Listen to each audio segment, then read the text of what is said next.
ասել պարոն փոխվարչապետ Տիգրան Խաչատրյանի եւ պարոն Վարդանյանի հետ կոմիտեի նախագահ արդեն քննարկել ենք ճանապարհների շերտագրման սարք ձեռք բերելու մի քանի տասնյակ մոտավորապես 5-600 միլիոն դրամ արժողությամբ ճանապարհային տոմոգրաֆիա էլի ամբողջությամբ նույն սարքավորման մասին է խոսքը, այն մեզ թույլ է տալիս ամբողջությամբ շերտագրել եւ արհեստական բանականության հետ համադրելով որոշել ինչ տեսակի նորոգում պիտի անենք, այսինքն սարքավորումը կանցնի այդ ճանապարհի վրայով եւ ինքը մեզ խորհուրդ կտա մենք այնտեղ միջին նորոգում անենք, թե հիմնանորոգում, մինչեւ ինչ խորության շերտ մենք այնտեղ փոխենք եւ ինչ հատիկային կազմով շերտ ստանանք, այսինքն ինքը մեզ կպատմի երթևեկելով այդ ճանապարհի վրա, մեզ կպատմի օրինակ ճանապարհի 70 սանտիմետր խորության վրա գտնվող ճաքերի մասին, ինչը մեզ թույլ կտա որոշել օրինակ հիմնանորոգում թե միջին նորոգում անենք։ Ասֆալտապատումը մոտեցնում ենք վիրահատության այդ բաներին, էլի ճշգրտության եւ տրամաբանության։ Պարոն վարչապետ, շուկայի ուսումնասիրության պես սարքավորումների գինը տատանվում է 1.2-ից մինչև 1.5 միլիոն դոլարի արժեքով, հետևաբար այո, այդ լրջությամբ սարքավորման մասն ենք խոսում, որը տարածաշրջանային նշանակության սարքավորում է։ Իմիջիայլոց պարոն Պապոյան, որ ասում եք մենք ոչ մի կոպեկ չենք կորցնում, ոչ մի լումա չենք կորցնում ընդ ընդհանրապես ոչ մի բան։ Դա ընդհակառակը ձեռք ենք բերում, որովհետև այդ ավել փողը, որ մենք տալիս ենք, դա նշանակում է, որ հաջորդ նորոգման համար մենք շատ ավելի ուշ ենք փող ծախսելու եւ հետեւաբար շատ ավելի քիչ ենք ծախսելու, բայց պարոն Վարդանյանը, քանի որ աջակցության մեր ծրագրերի մասին հիշատակեց, ես ուզում եմ մի հատ նախնական այսպիսի բան ասեմ, եթե ուշադիր կամ նկատել եք, հետևել եք,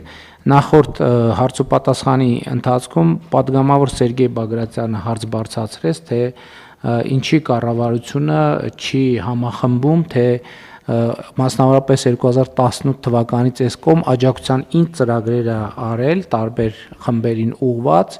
որոնց անելը չէր մտնում կառավարության օրենսդրությամբ նախատեսված պարտավորությունների մեջ, այսինքն որ կարող ենք չանել։ Խոսքը ինչի մասին է, խոսքը մասնավորապես հայտնի լիզինգի ծրագրի մասին է, սահմանամերձ գյուղերի ծրագրի մասին է, վարկերի սուբսիդավորման մասին է, ռենովացիայի մասին է, եկամտային հարկի վերադարձի եւ այլնի մասին։ Իհարկե ինձ արդեն տեղեկանքը տվել են, բայց ես խնդրել եմ նորից ստուգենք, որովհետեւ թիվը, որ այնտեղ կա, ճիշտն ասած, որ ես այդ թիվը տեսա, մի քիչ չհավատալու էր կամ շատ, այսինքն մոտավորապես չհավատալու լավ, այդ ստացվում է, որ 2018 թվից մենք այսպիսի ծրագրերով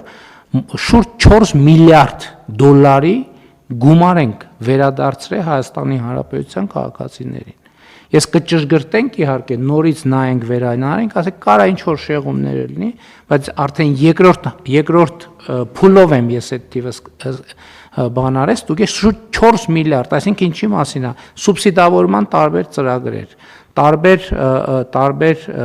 վերադարձեր եւ այլն եւ այլն։ Այսինքն խոսքը, այսինքն օրինակ թոշակի վճարումը սրա մեջ չի մտնում, որովհետեւ դա ակնհայտ պարտավորություն է, որ պետությունը պետք է անի, սա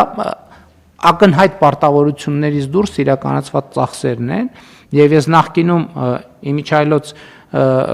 նախորդ տարվա կարծեմ կառավարության զեկույցի քննարկման ժամանակ էր կամ գուցե մի տարի առաջ ես այդ թիվը ներկայացրեցի, որ հեղափոխությունից հետո եւ հեղափոխության արդյունքում 2018 թվականի Հայաստանի Հանրապետության պետական բյուջեն 4.4 միլիարդ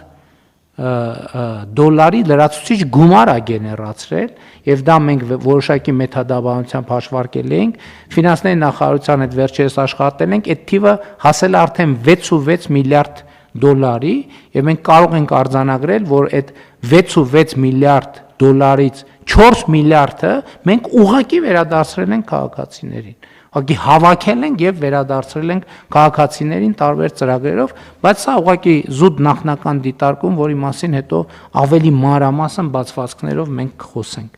Այժմ հարցը դնում եմ քվեարկության, հիշեցնեմ խոսքը